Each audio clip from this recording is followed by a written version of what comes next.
মুখটা করে বার কর না। একটা ছবি তুলবো, দেখো মাসি দাঁড়ায় না। দেখছো দেখছো জিপটা ঢুকানি, দাঁড়া না, একটা ছবি তুলি। তুলবে না, তুলবি না, ছেড়ে দেবো তাহলে।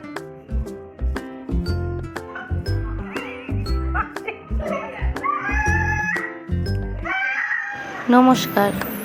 আজ মঙ্গলবার সন্ধেবেলায় বাবুকে নিয়ে এসেছি আমাদের বাড়ির সামনেই কালী মন্দিরে।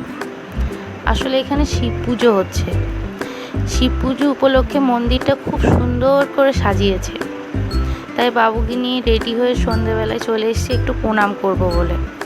সকাল থেকে খুব একটা এদিকে আসা হয়ে ওঠেনি। এখানে খুব সুন্দর একটা স্টেজ আছে, যেখানে একটু পরেই নাম কীর্তন হবে।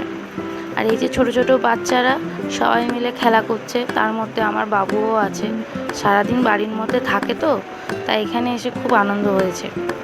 একটু পরে ওর বাবাকে আনতে যাব। ওর বাবা দুর্গাপুর গেছে, দুর্গাপুর অফিস থেকে আসছে বাসে করে। আমাদেরকে ফোন করে বললো যে একটু এসো, তাহলে একসাথে যাব বাড়ি অবধি। তাই যাচ্ছি। এই যে চলে এসছে। এখানে রাস্তায় দুধারে খুব সুন্দর লাইট করেছে। এগুলো বাচ্চাদের বেশি ভালো লাগে, আমার বাবুরও দেখতে ভালো লাগছে। চলুন এবার বাড়ি যাই। আজকের ব্লগটা এতটুকুই। আশা করি আপনাদের ভালো লেগেছে। নমস্কার।